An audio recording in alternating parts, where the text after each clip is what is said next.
to Eliphaz, the Temites, kanina yung binasa ko, the chapter 2. Sabi niya, Temites, my wrath is kindled against thee and against thy two friends.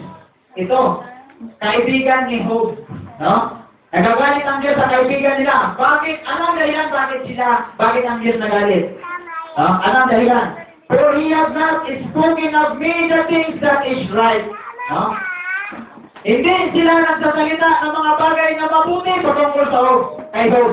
No? Ang ginawa nila, diniscourage pa nila si Job. No? Kanyang mag-asawa, pati pa ang kanyang mga kaibigan. Ilan sa ating mga kaibigan na nag-discourage sa atin, mga kapatid? Ilang sambahayan at ilang mga asawa natin na nag-discourage sa atin. Minsan tayo makasawang dahilan kung bakit tayo hindi tayo nagpapatuloy sa paglingkod sa Diyos. Anong ginawa? Sabi niya, as my servant Job, sa kanyang lingkod, therefore, take unto you now. Utos ng Diyos, ha? Take unto you now 7 bullocks and 7 rams and go to my servant Job. No? Kailangan humingi kayo ng tawad. Kailangan magdala kayo ng handog. And offer up for yourselves a burnt offering. No? Handog na susunugin. And my servant Job shall pray for you. Ito panalangin sila ni Job para ibalik ng Diyos. Kung ano ang nawala sa kalagayan ni Job, ibabalik ng Diyos. Double portion ang ibabalik niya. For him will offering of my servant Job shall pray for you. For him will I accept. Let's deal with you after your folly. In that you have not spoken of me the things which is right. Like my Job, my servant. No? Dahil hindi kayo gumawa ng mabuti sa aming lingkod na Job. No? Kailangan mag-handog kayo sa kanya at ipapanalangin kayo ni Job. At yung bagay na yan na panalangin ni Job, isang bagay, isang open door sa kalagayan niya na ibabalik at ililigtas ang kanyang sambahayan. Ibabalik ang kanyang sambahayan. Amen? Tingnan nyo. They come there unto him and his brethren, and all his sisters, and all he that been of his acquaintance before and did eat bread with him in his house. Mayroon na silang pagkain, tinapay sa kanilang sambahayan. Ano ang type sa panahon natin ngayon?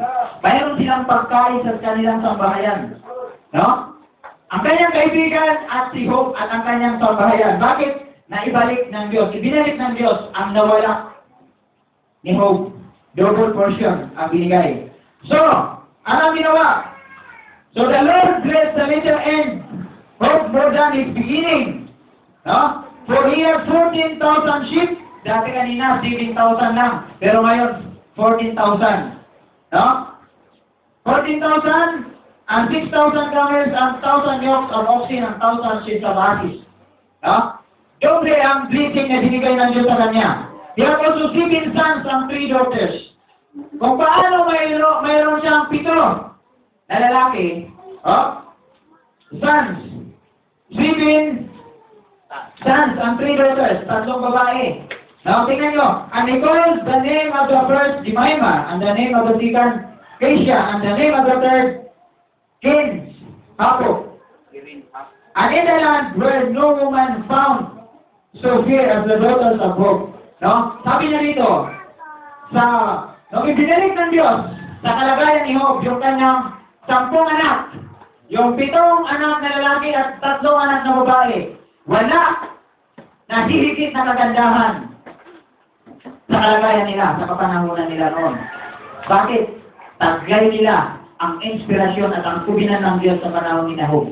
Ang kagandahan ay hindi lang sa pisikal na kalagayan. No? Maganda ka naman pero pinapagamit mo sa titutan. Okay? Amen? Yan ang kalagayan natin bilang isang bride. Hindi isang bagay. Sabi sa Ephesians 5:27, ang kukunin ng Diyos ay walang kulubot, walang bakit, walang bakit. No? Hindi pwede natin ignore yan. Isang kalagayan Kristiyano, kailangan i-develop natin yan. I-manifest kung ano lang ang naibigay na pagpapala.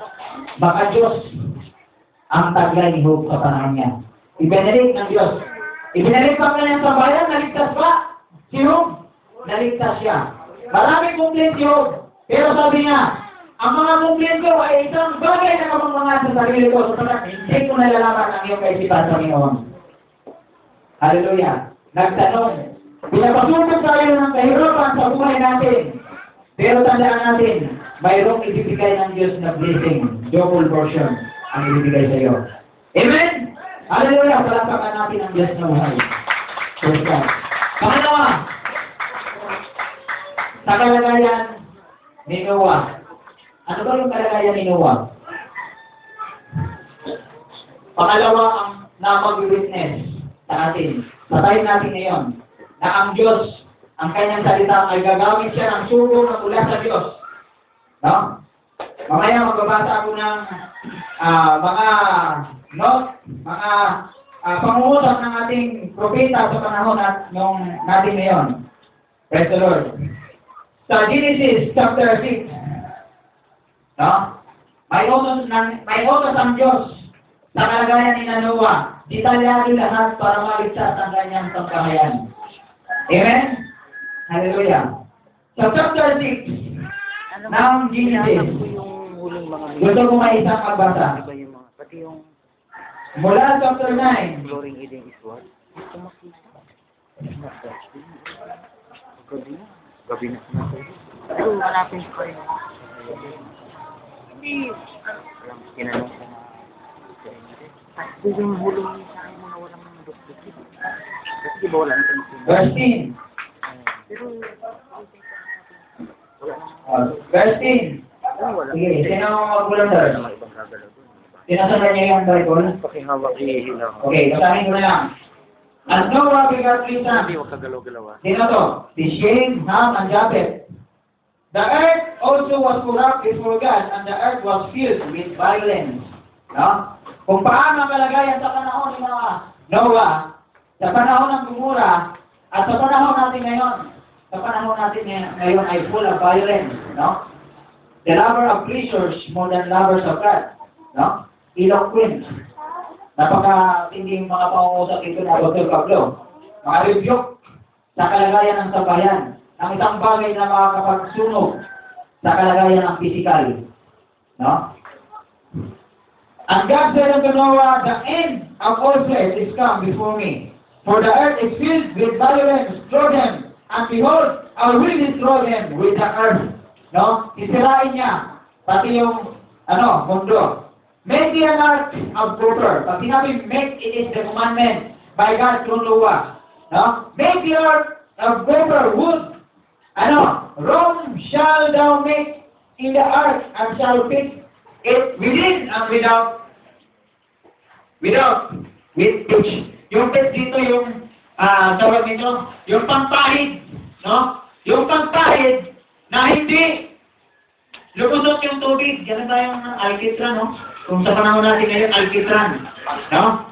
Yung pampahid na yan na ginagawa within and without. Kailangan dumating sa inner, sa inward na sinasabi ni Pablo. Kailangan yung peace na yan ay dumating sa inward, in the outward appearance ay mangyari. Para protection, para hindi pasukan ng tubig, at ng tubig para hindi sila malunod at mapuno yung tubig doon sa loob. No? Ang tubig ay isang bagay na makakapagligtas sa atin at isang bagay na makakapagsira sa atin. Isang bagay na ikakamatay natin. Amen? Hallelujah! Yung faith na tinatawag dito ay isang representation ng Espiritu na kailangan mag-indwell sa tao. Mula sa inward to the outward. Amen? Kaya, salamat tayo sapagkat ang Joel 2:28 ay nangungusap sa panahon natin ngayon. Amen? No? Ipaparanas ng Diyos yung Espiritu na yan in this last day. Para I-perfect. I-perfect yung bride. No? Kung ikaw ay predestined before God created, no? Kung ikaw predestined, ipaparanas ng Diyos ang Espiritu para hindi pumasok yung tubig sa loob ng iyong iyong sarili, iyong buhay, ipaparanas ng Diyos yan. Ang isang pitch na yan, ang isang pampahid na yan, alkitran, kumbaga, ano tawag sa Tagalog yan? No? Pampahid? No? Parang, ano yung tawag nito? Ano tawag? Ha? Ha? O yung pampahit ng ano, para hindi lumusot yung tubig sa loob. Epoxy. Yan, ano sa Tagalog yan? Alkit, hindi ko alkit sa mga natin yan yun. O, bulkan. Yung mga bagay na yan ang pampahit. Yan ang proteksyon. Ang proteksyon sa panahon natin ngayon, ang Espiritu Santo na nandiyan sa'yo, yun ang magpuputik sa'yo. Pero kung wala ng Espiritu Santo, Panginoon, pagsabi na kayo, anong gagawin ko para ako maligtas? No? Pagtanong na kayo sa Diyos. No? Ano ang gagawin? Kailangan detalyado lang. Detalyado yan. Hindi yan na instantly. Darating kayo ng Espiritu Santo at ikay maliligtas na pagdating ng total fracture. No way! Hindi pwede mangyari yan mga kautis. Mayroong instant seasoning. Ang tawag ito. Hindi yan ganon. Kailangan mong lutuin muna. No? Kailangan mong lutuin. Mayroon kang ipapagawa sa iyong sambahayan. Nakagaya ni Noah. No? Sabi niya, Pitch, ito detalyado ang pagkina. Alam ba rin Noah paano magawa ng arka? Hindi siya inutusan. Alam ba yan sa karoon? Alam niya lang yung pangangaral ng Ebanghelyo, kaligtasan. Puro kaligtasan lang. Pero yung detalyadong instruction na nagmumula sa Diyos, si Noah ang ginamit sa panahon nila. Amen? Ngayon, kailangan nyo, gusto nyo ba magsarili? No? Gusto nyo ba kayo magsarili ng on-mail natin? No? Proverbs 3:5, hindi tayo pwede magsarili. Gagamit ang Diyos ng sugo na mula sa Diyos upang tayo ay i-guide. No? Wala tayong alam sa kaisipan ng Diyos.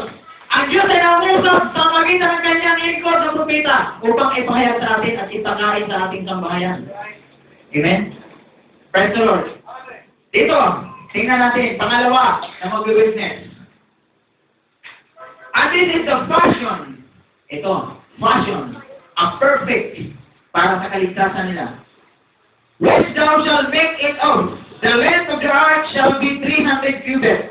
The breadth of it 50 cubits and the height of it 30 cubits. Alam ba ito sa panahon ni Job? Hindi niya ito alam. No? Yung exact measurement na ibinigay. Ano ang napansin nyo dito sa kalagayan na binigay ng Diyos na commandment kay Noah? Ano napansin nyo? Si Noah sa kalagayan niya noon, hindi siya mareklamador. No? Hindi sinabi niya, hindi mo kaya. Magulo na yung tahanan namin. Magulo kayo mo, Brother Francis. Sisisihin pa yung ating kapatid. Kawawa naman. No? Hindi dapat ganun ang mangyari ng kaisipan natin, mga kapatid. I-break natin yan. No? Recognize. Sabi nga si Brother Branham, recognize the message and the messenger. Ngayon, sa panahon natin ngayon ang tanong, kinikilala nyo ba